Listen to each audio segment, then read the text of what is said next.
Hi friends, जय श्री कृष्ण। आज આપણે બનાવીશું વ્રત કે ઉપવાસમાં ખાઈ શકાય તેવી સાબુદાણાની ખીચડી। આજે આપણે સાબુદાણાનો એક એક દાણો સરસ આ રીતે ખીલી ઉઠે ને સરસ છૂટો છૂટો રહે તે જ રીતથી આપણે સાબુદાણાની ખીચડી બનાવીશું। જો તમારી સાબુદાણાની ખીચડી એકદમ ચીપચીપી તૈયાર થતી હોય તો આ વિડીયો જોઈને તમે પણ આ રીતે એક એક દાણો છૂટો રહે તે રીતે સાબુદાણાની ખીચડી બનાવી શકો છો। તેના માટે મેં એક વાટકી સાબુદાણાને સરસ 2 પાણીથી ધોઈ લેવાના છે અને સાબુદાણા ડૂબે એટલું પાણી એડ કરીને આખી રાત માટે પલાળવા દેવાના છે અને સવારે તમે જોશો તો તમારા સાબુદાણા છે તે બધું જ પાણી શોષીને એકદમ સરસ પફઅપ થઈ ગયા હશે અને આ રીતનો એક એક દાણો સરસ છૂટો તૈયાર થઈ ગયો હશે। એટલે જો સાબુદાણા સરસ આ રીતે પલળે એટલે આપણી ખીચડી છે તે સરસ એકદમ દાણે દાણો છૂટો થાય તેવી સરસ તૈયાર થાય છે। જો તમારી પાસે સમય ન હોય તો તમે સાબુદાણાને 2 થી 3 કલાક માટે પણ પલાળી શકો છો। હવે આપણે ખીચડી બનાવવા માટે એક બટેટું લઈ લીધું છે, તેને છાલ ઉતારી લેવાની છે અને પછી આ રીતે આપણે ઝીણા ઝીણા પીસીસમાં કટ કરી લેવાનું છે, જેથી કરીને આપણા બટેટા છે તે સરસ રીતે એક સરખા પાકી જાય। એટલે આ રીતે આપણે તેને ઝીણા ઝીણા સમારી લીધા છે। એવી રીતે આપણે આખું જ બટેટું આ રીતે કટ કરી લીધું છે।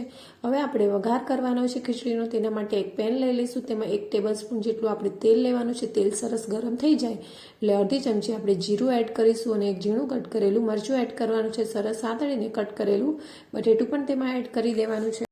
અડધી ચમચી જેટલું આપણે સિંધાલું મીઠું એડ કરીશું, જે આપણે ઉપવાસમાં ખાઈએ છીએ। 5 ચમચી હળદર એડ કરીશું અને સરસ રીતે મિક્સ કરી લેવાનું છે અને ઢાંકીને આપણે તેને 5 મિનિટ માટે થવા દેવાનું છે। વચ્ચે વચ્ચે આ રીતે હલાવતા રહેવાનું છે, જેથી કરીને બટેટા છે તે નીચે બેસી ન જાય।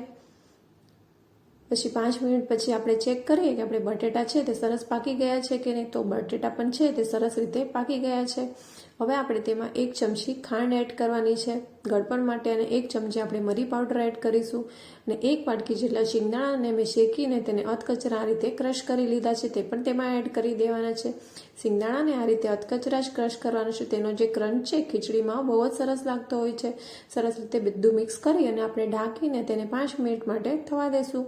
5 મિનિટ પછી આપણે ચેક કરીએ તો શિંગદાણા છે થોડા સોફ્ટ થઈ ગયા છે અને હવે આપણે તેમાં જે પલાળીને સાબુદાણા રાખ્યા હતા તે બધા જ સાબુદાણા આપણે તેમાં એડ કરી દેવાના છે। જો તમે જોઈ શકો છો કે આપણો સાબુદાણાનો જે દાણો છે તે એકદમ અત્યારે પણ સરસ એકદમ છૂટો છૂટો છે।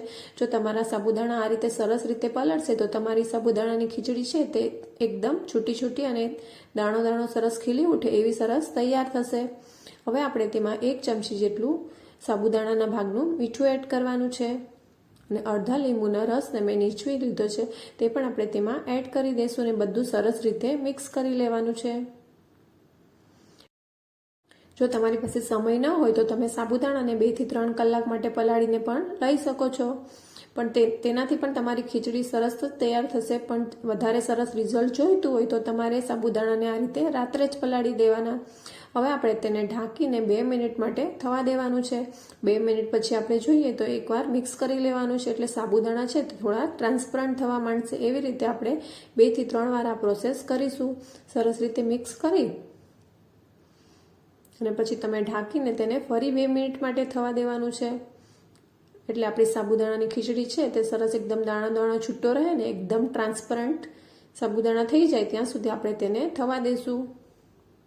જો તમે જોઈ શકો છો કે આપણો સાબુદાણા છે તે સરસ રીતે ટ્રાન્સપરન્ટ થઈ ગયા છે અને આપણી સાબુદાણાની ખીચડી પણ સરસ રીતે તૈયાર થઈ ગઈ છે। જો વ્રત કે ઉપવાસમાં આવી ગરમા ગરમ ખીચડી મળી જાય તો બીજું શું જોઈએ।